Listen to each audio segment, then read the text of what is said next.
Good evening and welcome to this week's episode of Paranormal Lens. I'm Jamie Widener, your host for the evening, and I'm joined as usual with my co-host, Chad Thomas. Good evening, Chad. What's going on? Oh, not much, Jamie. It's back to school time. The kids are back to school. Yeah, that is true. And so far, so good. Yep. And, only 178 more days to go. Who's counting, right? They're not yet. Well, they might be. I don't know. That's I don't know. I remember this, and like the beginning of the year is always so exciting and fun, and then you start to settle in the routine, and we were just chatting about this, obviously, folks, offline. So bear with me. We're going to rehash this, but the excitement of the year starts off with everybody getting up on time, being ready and out the door. And then week 2, you kind of slow down a little bit. Week 3, and then by the end of maybe week 4, they're growling. The kids are growling at you, trying to get them up in the morning. So I'm waiting for the growls to start. And I know they're coming. So I'll take the on time right now. It's great. Yep. It's great. So we did it. We did it to our parents. Now the kids are doing it to us. It's the cycle. So yeah. Oh well. All right. What do you have this week, Jamie? Well, we have something interesting. And we've been talking about this for I don't know how many months now, it seems. But we are going to talk tonight about the Red Mill Museum Village in Clinton, New Jersey. And this is a site that we're going to be at as a team, along with many, many others this weekend on Saturday night. And with that, I thought it would be a good idea to give us kind of give a preview in advance of it, some of the history, some of the good stuff about it.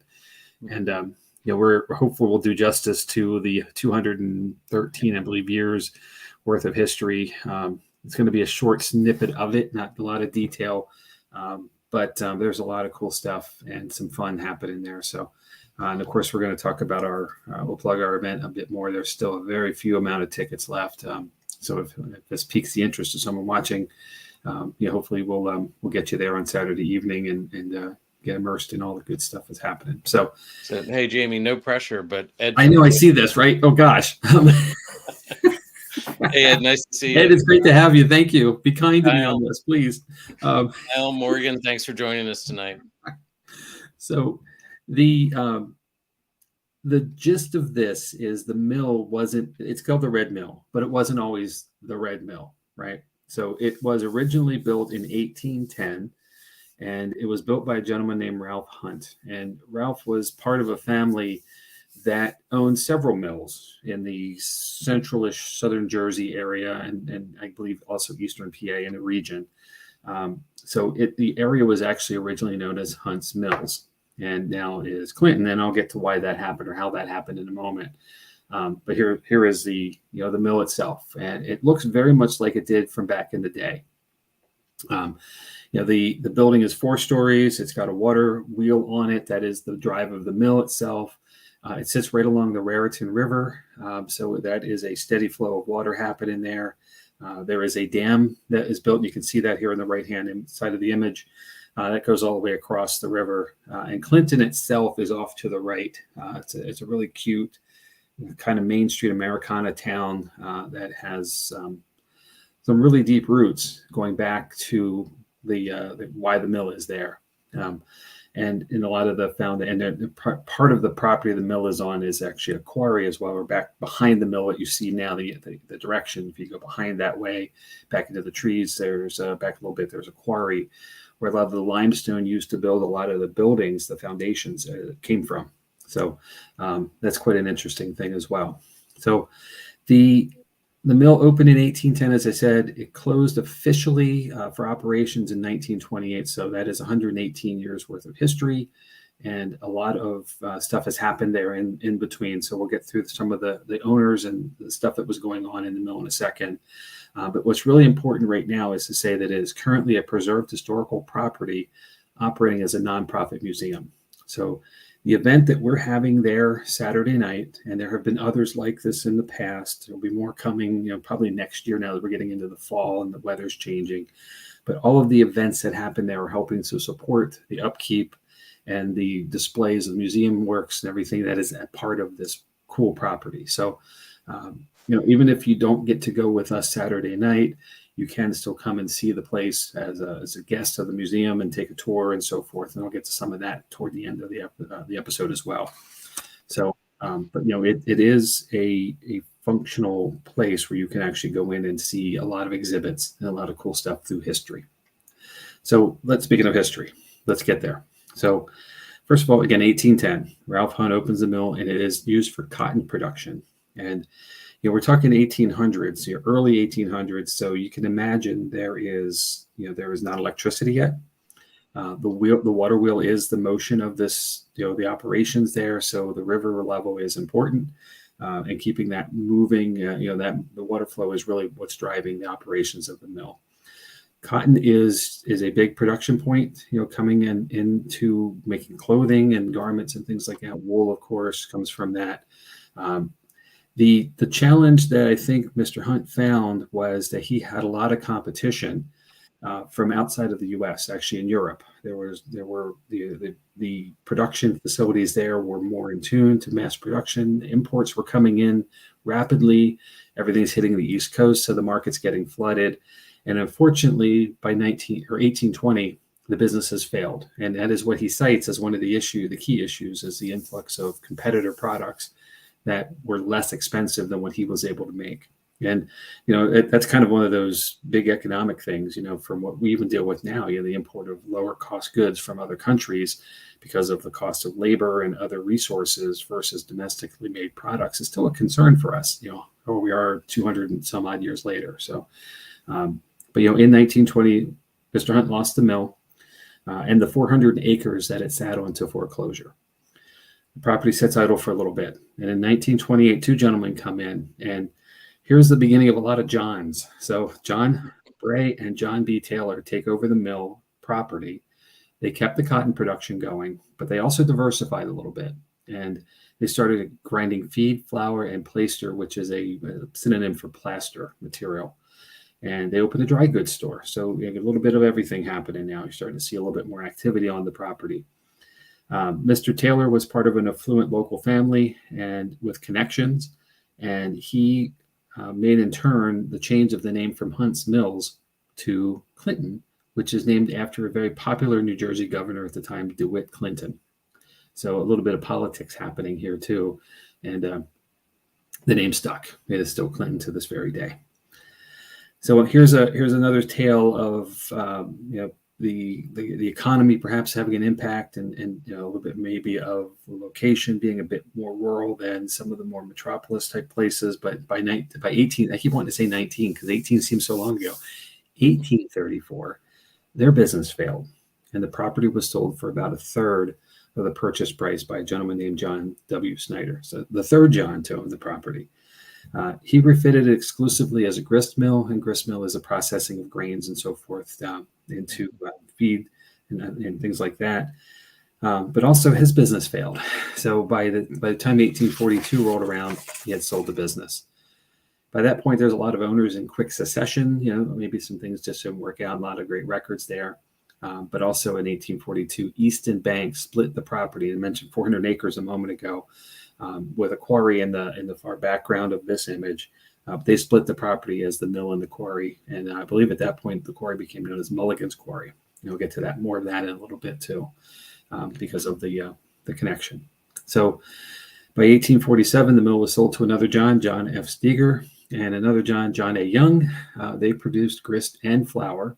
So getting away from cotton altogether.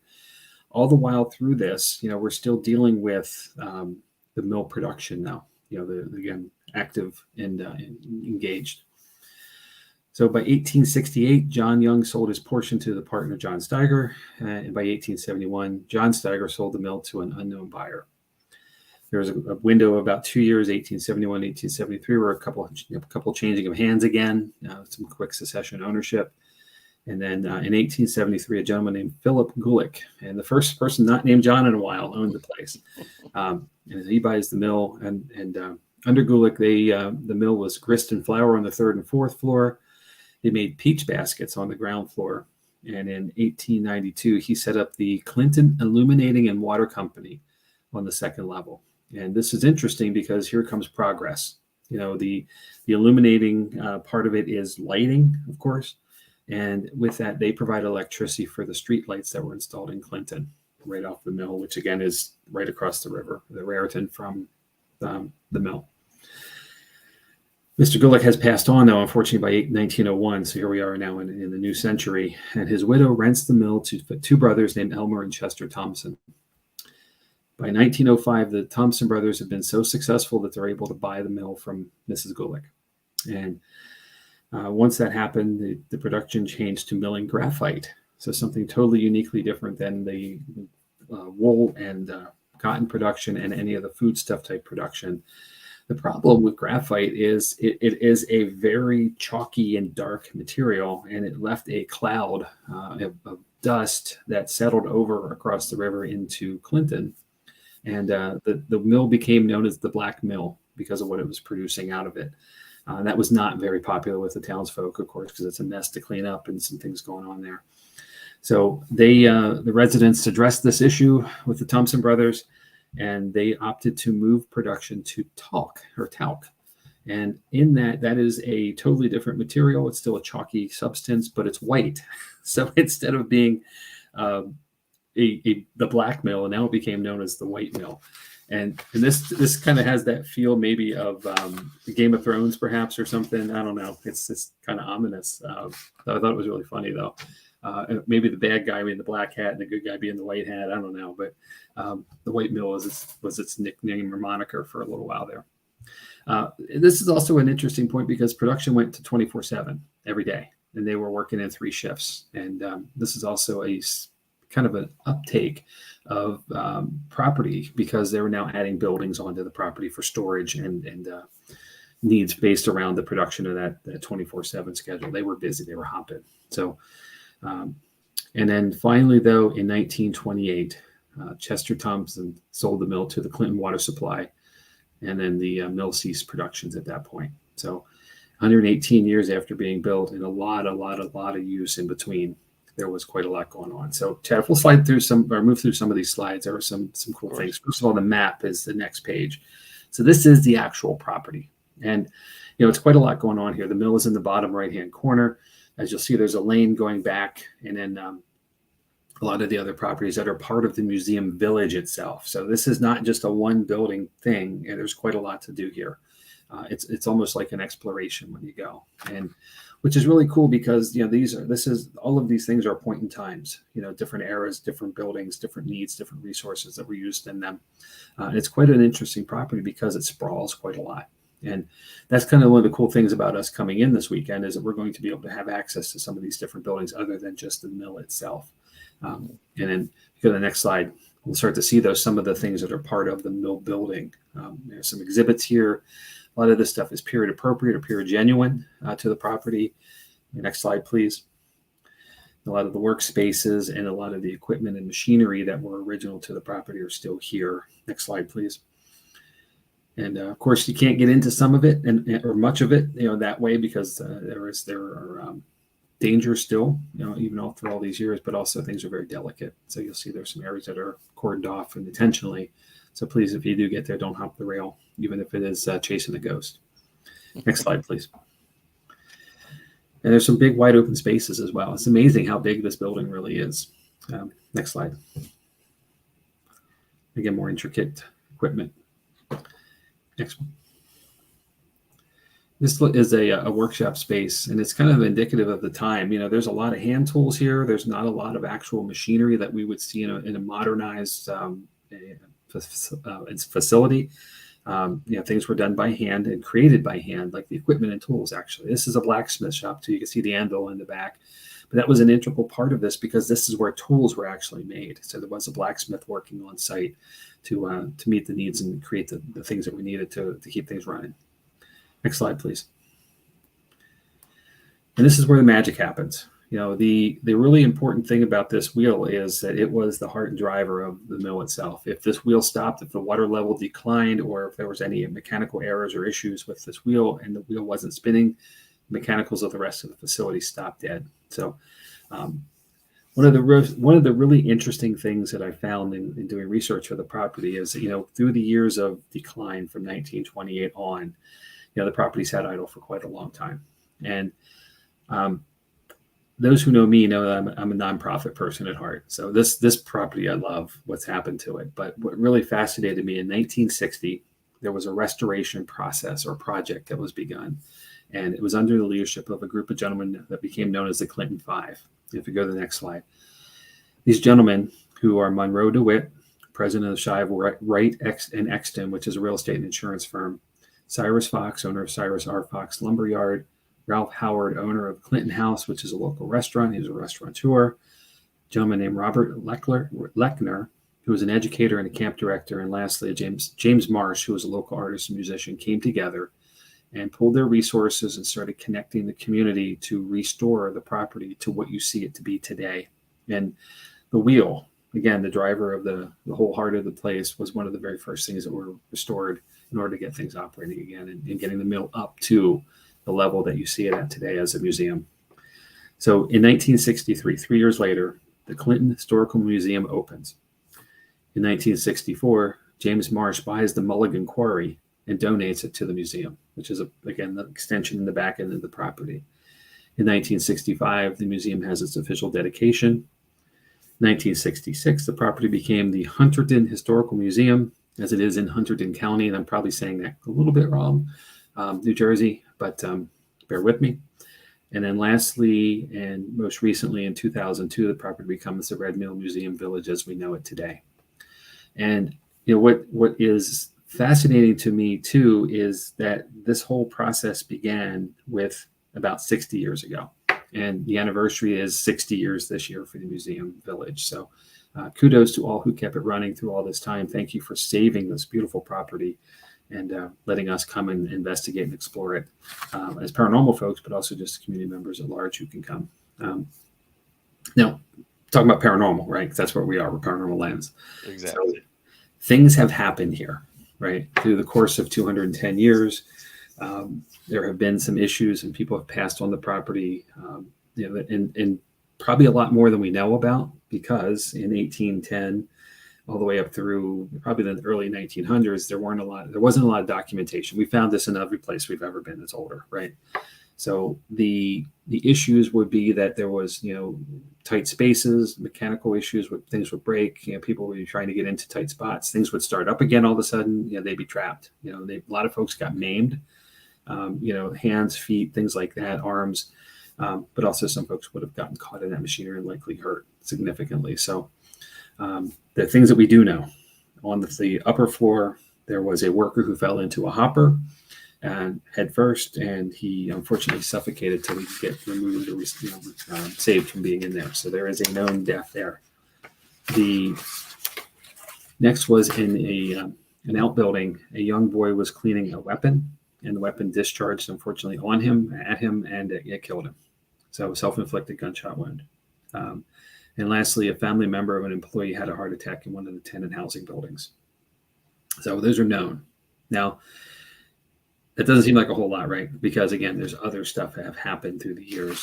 The paranormal activity, though, which is a bit different, because activity can come from a lot of different directions, but not necessarily being somebody who we know has passed, but someone who perhaps has loved and really cared for this property. There's quite a bit of other stuff that's going on. And those issues, first of all, the mill is built right next to a river and very near a limestone quarry. Okay. So we all know running water is a catalyst, and limestone is another natural catalyst toward paranormal activity. When those two come together, a lot of great things can happen, in our field. So one of the first things that we were informed about was there were footsteps in several locations, but primarily the tenant house.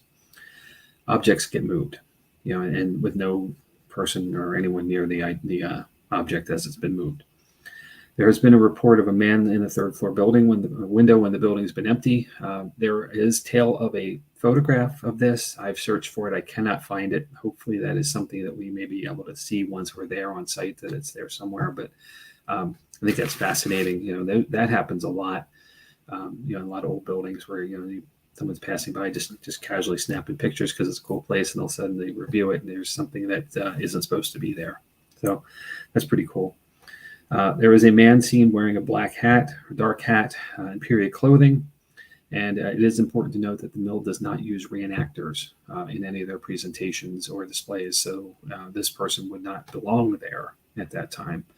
And I heard a story of a woman who was there on the tour, had to step away and use the restroom, and she was sidetracked by this fellow. And he was rough with her about why she was there in the first place. A few days later, she came back and expressed that the situation, and that's when the comment was shared that they don't use reenactors, so this person wouldn't have been there. It is believed, as I understand it, that could be Mr. Hunt, as he would have been in that era and have had a general appearance. There's been tugging on clothing, which is not unusual when there's activity. The feeling of hands on shoulders or being touched. There's been images that have orbs in them. Chad and I, you and I want to go sidetracked on orbs, I know, but we had a whole episode on that a while back. Exactly. Folks to go back and check some of our old episodes out. This is number 19. We've been around for a little while. But there are things that are legitimate phenomenons that could cause an orb to happen. So, and lastly, the ghost of a young girl who has, we understand, has come to visit her father. Again, someone who is not necessarily belongs there, but may have fond remembrances of spending time with family. So that's all very cool. Yeah, definitely. And then, the thing that's really important is that activity is subject, right? And we say this when folks come to join us at Booby's Brewery, and when we're running our investigations there, one of the very first things I say is that no one is ever going to walk out of the wall and introduce themselves to you. You're not going to walk up and shake your hand and say, "I'm so and so." So you have to be attentive, to the space that you're in. So, what these are noted experiences that have happened, and that, I totally believe everything that someone says has happened to them, but while you're there, it might not be. But that's why we go back and review evidence. We look at, we listen to audio, we do every best effort to make sure that we have done our due diligence to capture whatever might be happening in the space, even though we might not see it in the moment. So who knows, something really cool could happen Saturday. And we hope so. Yeah. So that's the gist of it. I ran through a lot really, really quick, Chad. Bear with me on this. So, and I'm unfortunately, I'm not going to be able to make it Saturday still. I'm still on the injured reserve list, but, I'd like to get your thoughts on all the stuff I just word vomited all over you. You've got a little bit of history with the mill based on what we know as a team so far, but right. What stands out to you the most of what we've shared there? Just the ongoing history seems pretty amazing to me. Like the number of Johns that there were involved, and then just the time that there wasn't anything, and then picking back up. In the comments, I've been noticing that the mill representatives have been like agreeing with what you've been saying and stuff like that. So I think you it looks like you nailed it. Maybe we'll get some feedback from them Saturday, hopefully, if not in the chat here. But I'm excited to just, me, I love historic places anyway. I spent a lot of time in Williamsburg, things like that. So I'm really looking forward to just visiting this. Hoping to get down there with my camera earlier in the day and then spend some time taking pictures. And maybe I'll catch something during the day before everybody gets there. We'll see. But there's a lot to soak up there. There is. The cool thing, and it goes to history, right? Because there's 200 years, and eras of stuff. One of the things that I always, that fascinate me, and we found this when we were in West Virginia Penitentiary. for sure, one thing that stands out is that in the audio, we heard this what sounded like at least cell doors. Well beyond the prison's not in operation. There's no reason. Nothing is opening and closing. All those doors are electronic controlled. There should not be anything there making that sound, but yet the residualness of it. I'm really curious if that kind of gets captured, the residualness of all of the machinery running. Because again, especially in the era when it was 24/7, 3 shifts a day. That would have been a lot of activity happening. It's a hubbub kind of thing. Yeah. I'm really curious if we can catch any of that stuff in our evidence. And that amazes me that a facility like this actually was running 24/7 in that time frame. I mean, it makes sense. So yeah, I can't wait to see what we find. Yeah, agreed. So let's go to the end of the deck, and there's a lot of information available on a really, really good website for the Red Mill Village Museum, and the events that they host, ways to come and visit, the exhibits that are there. Again, it's an active museum, lots of great stuff going on, ways to explore it, of course, ways to support and donate. There is a gift shop, like every good museum, you exit through the gift shop. Some cool stuff there. But I want to point out a couple things that, the tours are available Thursday through Sunday. And in that, you get a pretty comprehensive walkthrough of the property, of the mill building and the property. And as I understand it, there is, as we're approaching, the end of the week, we're hitting, there we are. There's 30 to 40,000 artifacts. That's amazing. And they're obviously, they could have attachments. That's a great point. They've all have somebody who's used them and held them dear. As we move into spooky season officially on Friday, when we get into September, there will be coming in October, I understand, a haunted house at the site as well, which those places are always fun to spend the evening out on a Friday night and get a little cider and maybe a candied apple and get the wits scared out of you, all in good fun as well. So a couple good reasons to come and see the property as well beyond the opportunity we have this weekend. So that's all I have, honestly. So, okay. I'm going to lean out to you guys, the team and Daryl and Ron and Lourdes and Chris and the Jott-Nyx New Jersey team and everybody who's going to be there, to be eyes and ears on this. We're going to have a reveal episode a little bit further down the line, with all of we're going to be there a long time, the extended visit we have there this on Saturday. So I think we're probably going to need a couple weeks to sit down and go through things. I know we're still sifting through stuff from Hinsdale and the Arnold trip, with that being like 3 weeks ago. Not everybody has had time because we have day jobs and families and life stuff. So hopefully we can set out a date, maybe 3 weeks, maybe a month out from the visit, and have an episode on a reveal. So there will be more to come on this for sure. Who better to get it from than the investigators who are actually there, right. In the space. Well, and let's talk a little bit about the investigators that are there. I mean, on our team, we've got, our normal team, we've got our New Jersey team, Tim and Erica, plus Amanda and Kelly and any of their other people. Mm-hmm. We've got some of our Eclipse team is coming out. They'll be there. So that's great to have them with us again. And then we've got our the other people that are part of this. We've got Daryl Mars. I always mess up his last name. So Daryl. Okay. So excited to work with him again. We've got Ron and Lourdes who are doing they're working on a new communication type device that I know they're going to be bringing along to the mill, which I'm excited because I'm paired with them the whole evening. So I'll get to spend a lot of time with them. They use a white noise and then they slow down the replay. So you can actually, something that you may have heard in like 3 seconds, if you stretch it out to maybe 30 seconds, there's actually sentences in there. Oh, that's fantastic. So I'm really excited to see that demonstrated and how that works. Obviously, we've got Jerry and Melissa from our team. We've got who am I missing? Chris Mendez. Chris Mendez. How can I forget Chris?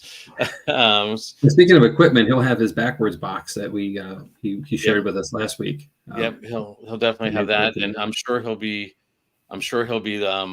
live streaming on which one does he do? Teddy and Chris. Teddy and Chris. Yep. So on TikTok, so keep an eye out there for him. So it should be a good evening. A great team of people. Also friends of ours who do a lot of stuff with us. The Lynches will be there. Bert and Heather. So looking forward to seeing them. Maybe we can include them in some of our review stuff that we get. Absolutely. They always have equipment running. So love that. So and really solid investigators too. So I'm excited they're going to make it too. Yeah. So man, you're making me more bummed out than I was before about not getting there. Jeez. Sorry, Jamie. Come on, dude. So no, I'll be back sooner than later. I'm sure of that. Yeah. So. And I'm sure, I'd love to work with the mill again. And, maybe hopefully this isn't the last event we do there. So. Well, I can say this, and Daryl has been there. Daryl Marston has been there quite a few times, as an opportunity. So hopefully that is something where we can partner again with him to set up something next year. I don't know what the fall looks like, as far as opportunities. We start to get tight on time before weather starts coming in. A lot of these places are not climate controlled and becomes somewhat challenging. And sometimes it's just a matter of logistics and scheduling. When we get in, again, we'll call it spooky season, but, a lot of places are pre-booked because of the Halloween season that these places kind of promote to folks who aren't normally in the field doing regular work with, like we do, investigating regularly. Mm-hmm. So, it's great because, again, it's their schedules are full and that's fantastic. But, we'd love to get back and, even if it's not a full big group like this is, and we can find something where we can help them out as well. Like this does help the organization as well. So it's a dear thing. So, and we got a comment from Jim from one of the people at the mill. He'd love to have us. So thank you. We'll definitely make sure we set some stuff up. So we'll find our way back. No worries. So yeah, I think it's going to be a great event. It's, there are some tickets left. I think registration starts at 5. We start officially at 6 o'clock and then we go to 2 a.m. That's a long, it'll be a long investigation. So, if I'm not mistaken, there's a break somewhere between the second and third session to have a campfire with some ghost stories and some snacks and probably a lot of s'mores action happening there. You can't have a campfire without s'mores. So, and I believe our parish chef will be there with other treats as well. Available for purchase. Heather, you were great to work with. So of course we'll compliment you anytime. We love investigating with you too. I love you guys. So this is going to be a fun night. So again, as Chad mentioned, tickets are still available. We'll have a slide up in a few moments, on the outro of the how to get there if you haven't gotten yet and you're interested. This is a limited ticket event. Tickets are needed to be purchased in advance as well. So please, if you're at all interested, make sure you get in and get registered. I want to say there's 4 tickets left, perhaps, Chad. Does that sound right? At last I heard, that's what yes, there were 4 tickets. I'm sorry, I just saw Bert's comment. I don't believe you, Bert, but I appreciate it. One note I know parking is tight on site, so there is a parking lot across the street, I believe, that we're redirecting guests to. So keep an eye out for that if you're coming. Like I said, I'm going to get down early in the day. Maybe I'll try to catch a history tour early in the day too, and get to walk through everything with them, so I know what's going on. I know not everybody likes to do that, but that's one of the things that I find helpful to do. I do too. I do too, and I'm showing my age perhaps that way too. But I like to get there early and get a lay of the land. Just in it. This is an obvious statement perhaps, but everything's different in the daylight. And when you roll into it, we have this happen all the time. And I'll use West Virginia as a great example because we did this. We got there early enough, actually with the Lynches, and Mhm. we weren't planning this, of course, but we all got there at the same time and did the afternoon tour. But we came back in the evening to do the investigation, and it's totally dark out, and the place looks ominous at night. It looks pretty ominous in the daytime too. It's a huge Gothic prison, Mhm. it's design, but it was a lot different at night, and to get your bearings and to know where to go and where these areas are. It really helped to be there in the daytime and have the guided tour. Who was a former guard there, with some real true insights, was really a great thing. So it's never a bad idea, and it helps to support the place as well. Yep. Getting that ticket to do that daytime tour is a double dip of support. So you can never go wrong with that. Yeah, definitely. So okay. So anything else you want to throw out there at this point, Jamie? At this point, I think, and again, we're just waiting for the weekend. Yes, Heather, you do. Yes, yeah. I think there were 3 of us. Yeah, all 3 in a row. So. Yeah, that I don't. I'm joking to say this to some degree, but being inside of an abandoned prison was bad enough, but being in the cell inside of an abandoned prison with it closed on you, and knowing you can't just open it yourself, was a sobering moment of being scared straight. I don't ever want to. I don't want that to happen to me. No, so, definitely not. So. I enjoy my freedoms. So well, again, we can't push the Red Mill enough at this point. We're looking forward. This is what it's all about. We appreciate them, letting us do this event, and Daryl with getting us all hooked up. It'll be a great time. Yeah, so. Absolutely. If you don't make this one, please consider the next one. If you're in the area, and any day, Thursday through Sunday with the tours and so forth. Yeah. Keep in mind the fall's coming and the spooky season, so the opportunities there for the haunted things that the mill's going to provide. They do a great job with everything. It's a wedding venue as well, so and not saying anything to anybody specifically, but hey, take a look at it. It's a beautiful property. One interesting tidbit about this picture that you like, the mill. It is one of the most photographed mills in the country. Is little like I found that just in the 5 minutes of looking at pictures. It's one of the most photographed mills, and it's a beautiful picture. So with the water and the, I'm sure in the fall with the foliage changing colors behind it, it's got to be beautiful. So. Super cool. So, all right. Okay. Anybody have any more comments about the property? Anything we need to know? If not, we'll move off and we'll wrap up. So, Lynches are going to try to take it for too. So, yep. Perfect. So. All right. Well, I will jump ahead. Contrary to what the banner said for the longest time on the screen, this is episode 19. So next week will be episode 20. We're going to do something a little bit different. We're going to shift the time. We're trying a little bit of an earlier time because it's a late night for everybody. But we're going to do 8:30 next Tuesday. And Melissa and Jerry Keller, the founders of Jott-Nyx, are going to join us. We're going to look back at the history of Jott-Nyx. Jamie and I wouldn't be here if it weren't for Jott-Nyx, so we wouldn't have 20 episodes under our belt.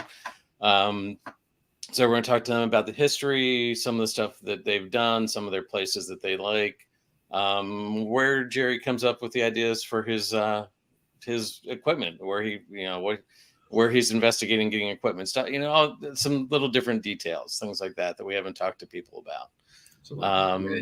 And diving into some other things, we'll see what Melissa can come up with. She has a lot of stories, and I can't wait to hear some of them. So absolutely, yeah, I agree. It's gonna be fun. So, then as far as the team for September, we've got the Red Mill. We've been talking about that for the last 40 minutes. September 9th and September 30th, we've got public investigations at Booby's Brewery. Let's see. The 30th is National Ghost Hunting Day, so we've got that to look forward to. World's largest ghost hunt is that day. If you want tickets to any of the stuff for the brewery, the Saver Stub app, the Boobies website, our Facebook page, any of those things, they're all linked up to that. Let's see. And then our next slide is the Red Mill slide itself.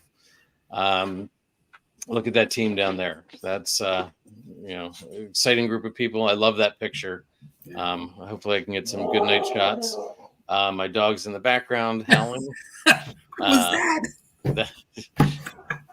Part coonhound, can you tell? Dude, you need a snack. It's not my stomach this time, I swear. Dave would disagree because he heard that our last investigation. But anyway, again, join us for the Red Mill investigation. It'll be great. And then, here's the links to our socials, Facebook, TikTok, Instagram, YouTube. The team's really doing a good job on TikTok. We're trying to get up to enough followers so we can start doing some lives on TikTok during our investigations. So that'll be cool. Totally. So, Thanks, Jim. Yeah. Thank you, Jim. We saw your comment. Looking forward to it. Join us at any of these events. It's a great time. So absolutely. Thanks everybody for as we roll up on the 20 episodes. I think it's noteworthy to say if we started this, we didn't think we were going to make it past one. So well, 3 weeks we're going to do one, and then that was going to be it. And let's see how bad it is. We'll be told not to try again. So we appreciate those who are watching us, and obviously it's a labor of love for us. It is a lot more than it goes on in the background. To get to this point, to get the episode up and running. Chad, I say this every week. Thank you so very much for all your technical support and assistance and knowledge. Sure. We wouldn't be here without you. And Dave, obviously Dave Dermidi, our former co-host and occasional contributor. Dave was so integral in getting this up and running too. So I just sit here and babble. So that's I get the easiest part of it. So really cool. So, all right. Okay. Well, last thoughts for Saturday. You've typically asked, do you think it's haunted? I don't know, but hopefully we will know by Saturday. My guess is there's definitely activity there. Being smack dab between a river and a limestone quarry, there's got to be energy there, and with everything that's happened over that amount of time.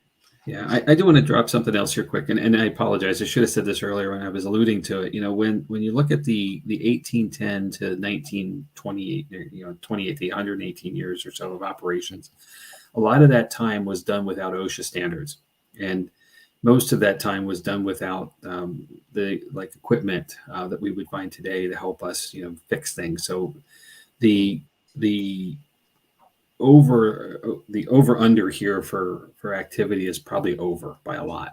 The bit that I could report to you. So I think that means the good plausibility that this is haunted. And I sure hope so. I hope you guys capture a ton of stuff, and I hope we have a double episode, like we did last week because of the 2 investigations in New York.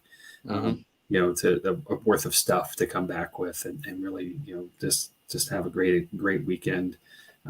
Obviously be safe coming in and out. There's a bit of driving for everybody, but I'm just so jealous. I really am. So have a great time. So it's the foot self-inflicted. So it's my own fault. I'm not going.